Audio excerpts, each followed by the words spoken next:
Good morning. Good morning, our people. Welcome to the program.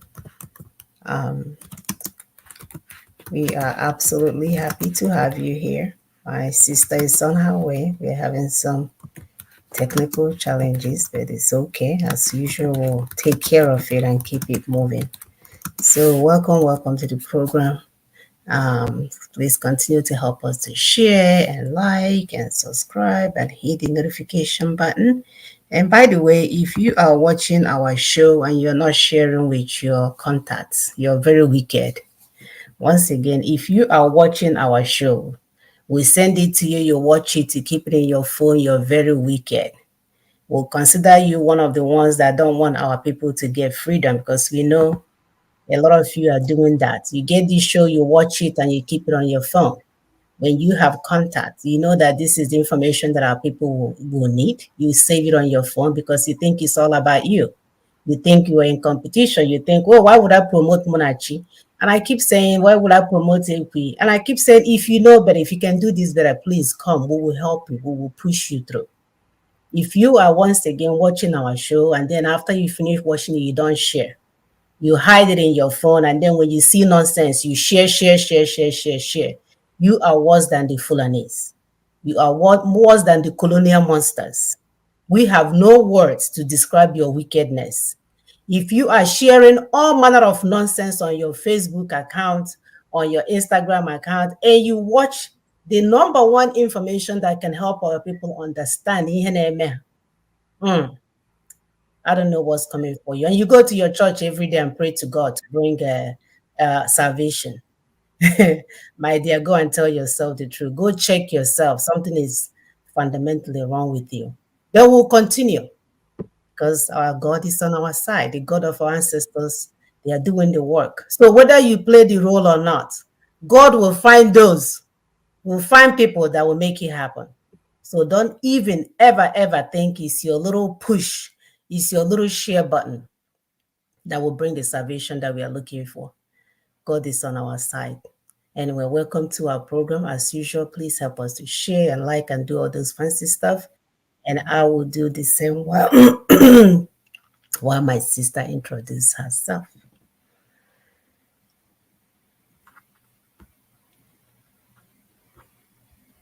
Hello, can you hear me? Mm-hmm. Yeah, my name is Sefwi. I live in Lexington, Kentucky. Thank you. This morning, again, like I has said, continue to share, like, subscribe, and then those on YouTube, hit the notification button so that once we share any video, especially during the weeks where we cut the videos, little bits, they want the size that the data of our people can carry so that you can share them to them. They need this information like my sister has told us. Those that are stumbling on this video for the first time, you're welcome. Thank you. And then those that always come all the time, you're so welcome. Thank you very much. So my sister is going to play this video. And like we said, we are building consensus to get to where we're going. And more people are beginning to speak out. And we welcome that. Thank you.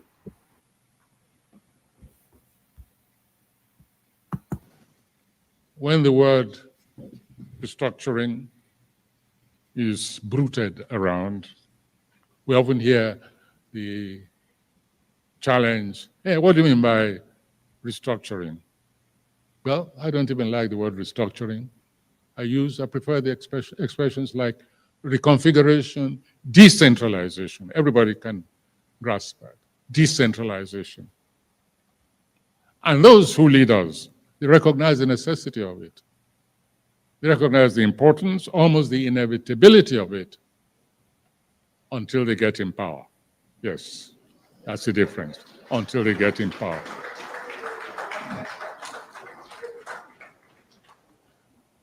Deconstruction, reconfiguration, decentralization, all this is necessary in order to maximize development. We speak about food hunger because it is real.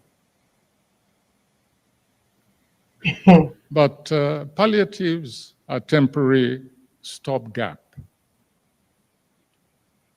policies, they do not reach to the heart of the problem, which is one of decentralized development as massively as possible.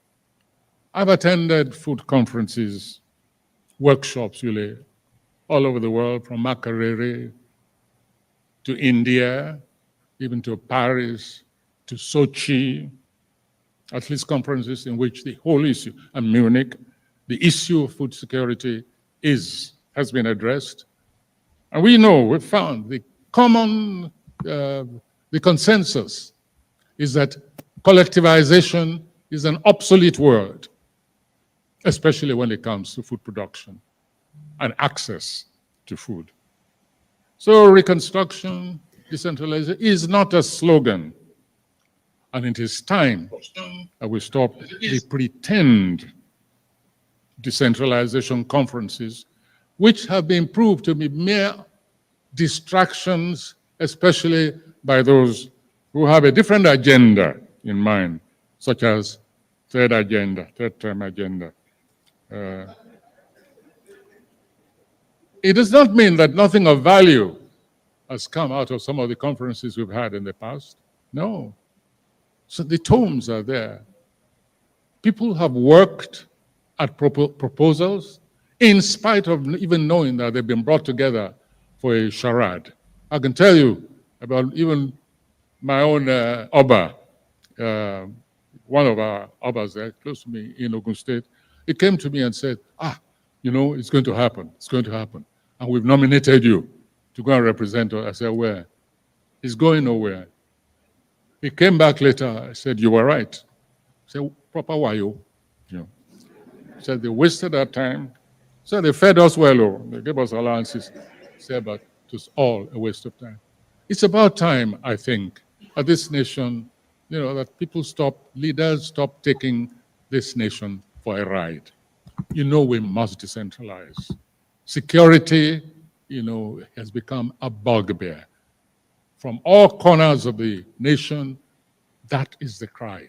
Decentralize, simply so that government can come closer to the people and productivity can really be manifested as a product of citizens, not simply as a manna from heaven.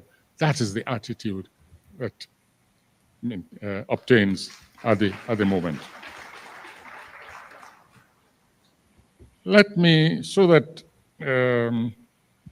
Yes, I know that the fear is one of collapse, breakup.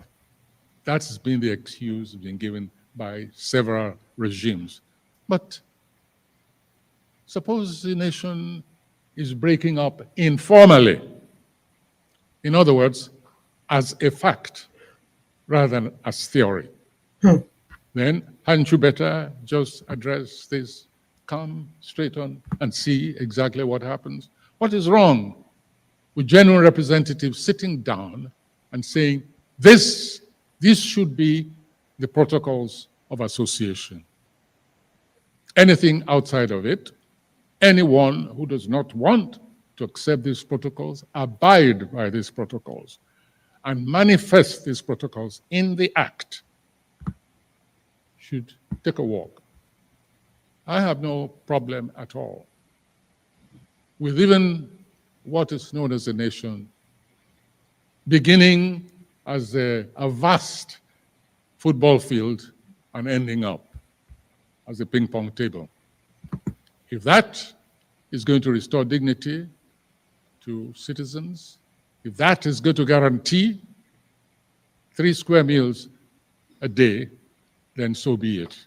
One of my favorite expressions, which people say is extreme, is let nations die, that humanity may live. You can say that again. You can say that again.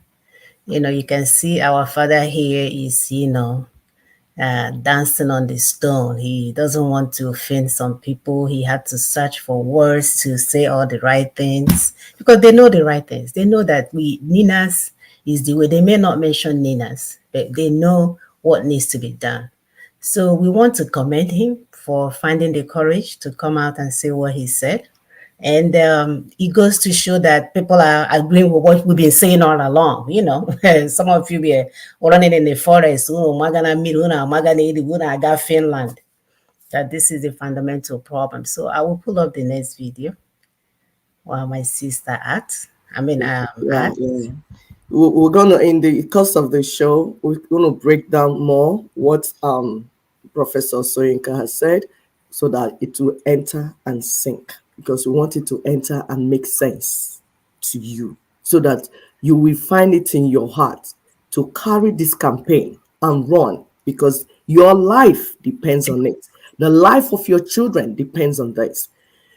Like he said the nation is already breaking informally.